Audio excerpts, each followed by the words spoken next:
Hey everybody, welcome to another Facebook Live. Craig Marchant coming to you live from Melbourne, Victoria. Lovely evening here. I probably don't know where you're all coming in from, but yeah, hope you have a fantastic day. So I'm just going to continue on with the 16 myths about depression. I've got a few more to do tonight because I can't count, obviously. So I only did 6 the other night when I needed to do 8. So we're going to start with number 7, which is a person will develop depression if a family member has it. That's a myth, that one. Genetics do play a part in in depression.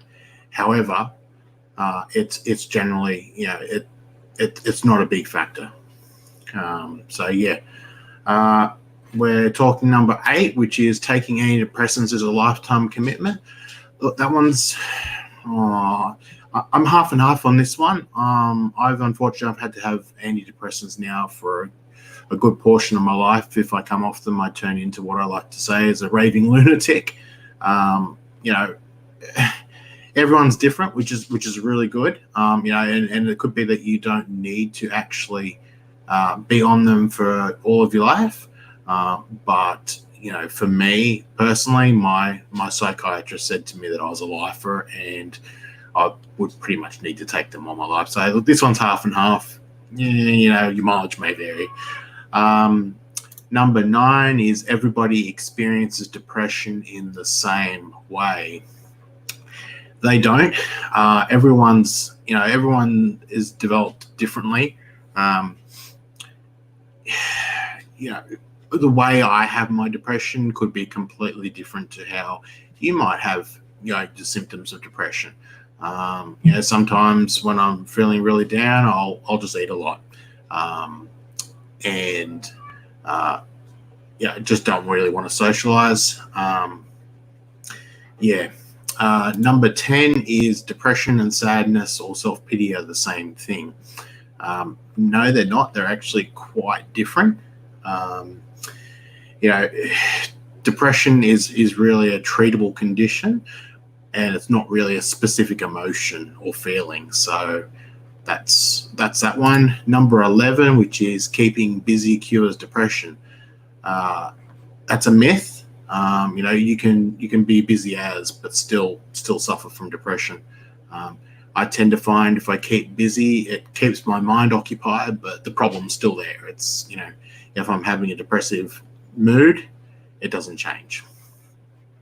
Number 12, which is depression develops at a certain age. So when I first was diagnosed with depression, it was pretty much the going thing that children didn't get depression.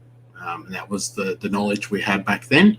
So it took quite a while for them to work out what was going on with me. It can happen anywhere, really. Generally, if it's going to happen, it's usually sort of the 20s and the 30s. But for me, it happened when I was 12.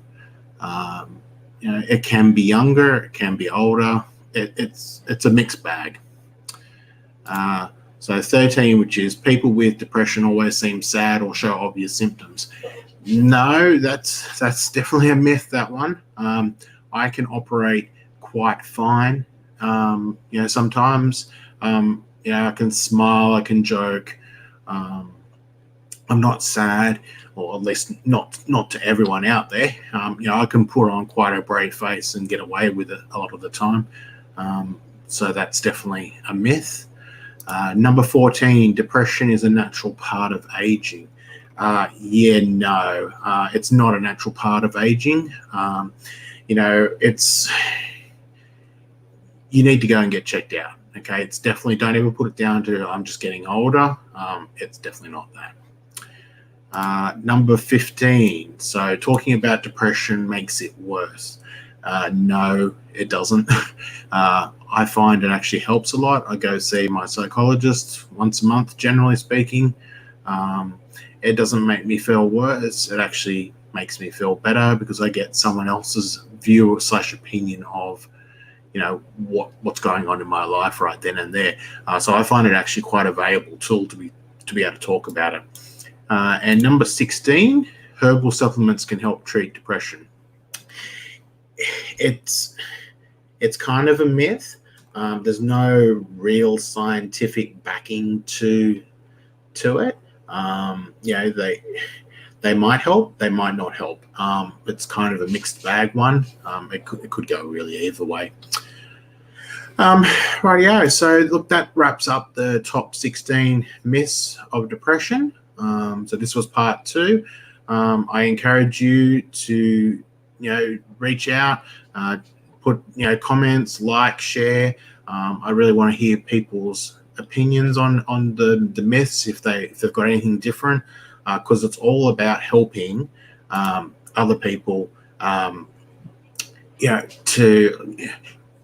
To me, and what my aim is, if I can just help one person, just one, with my story, and my critique, then I feel good about that. That's something that I've been able to achieve for people. That it's a hard slog with depression. It really is. The more people that we can get talking about it, so people can get help, the better it is. Anyway, thanks so much for joining me, and I'll look forward to talking to you guys. Next one will be on Monday evening. Thanks very much, guys. Have a good one.